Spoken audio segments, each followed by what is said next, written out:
Si vous avez envie de bons pains d'âne farcis mais flemme de faire la pâte, voici l'astuce secrète pour en faire sans prise de tête. Pour la farce, j'ai opté pour quelque chose de tout simple. J'ai émincé un gros oignon ainsi qu'un poivron jaune. Ensuite, dans une poêle, je mets un filet d'huile d'olive à chauffer et j'ajoute l'oignon ainsi que le poivron. Je mets aussi 3 gousses d'ail hachées et je fais revenir mes légumes dans l'huile jusqu'à ce qu'ils soient bien translucides. Après avoir pelé 2 tomates, je les coupe en tout petits dés. Et pour terminer, je hache un gros bouquet de persil frais. Quand les oignons et poivrons commencent à légèrement caraméliser, je viens ajouter les tomates ainsi que le persil haché.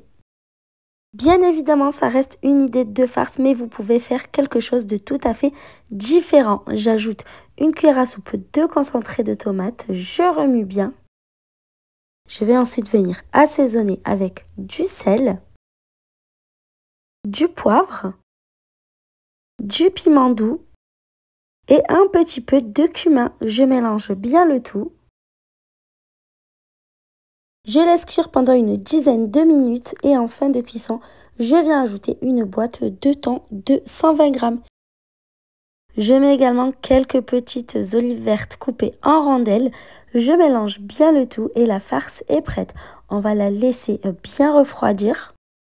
On va s'attaquer pendant ce temps à notre pâte. Donc on va fariner le plan de travail et on va prendre une pâte à pizza.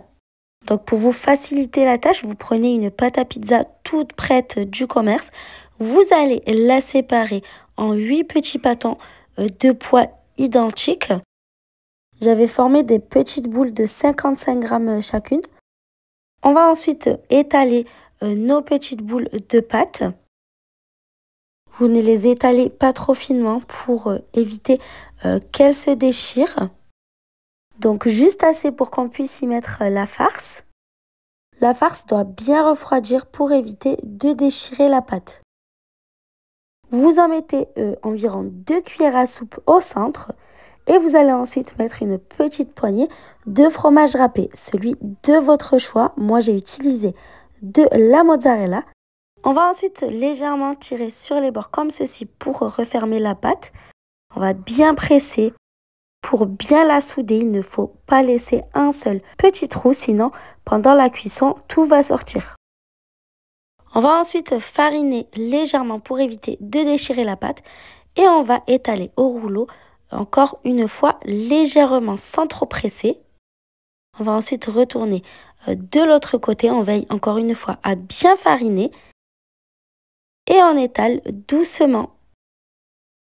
Juste un petit peu comme ça. Ensuite, dans une poêle, on va mettre une petite noix de beurre à fondre. Ça va permettre à nos petits pains d'être bien dorés. Et on va les cuire dans la poêle à feu moyen. Vous allez compter environ 5 minutes de chaque côté. N'hésitez pas également à les cuire sur les bords comme c'est un petit peu épais pour éviter que ça reste tout blanc. Donc à l'aide d'une pince, vous faites de cette façon pour éviter de vous brûler. Vous faites de même avec tous vos petits pains et c'est prêt. À la fin, vous badigeonnez d'un mélange de beurre fondu et de persil. Vous n'avez plus qu'à déguster et à vous régaler. À bientôt!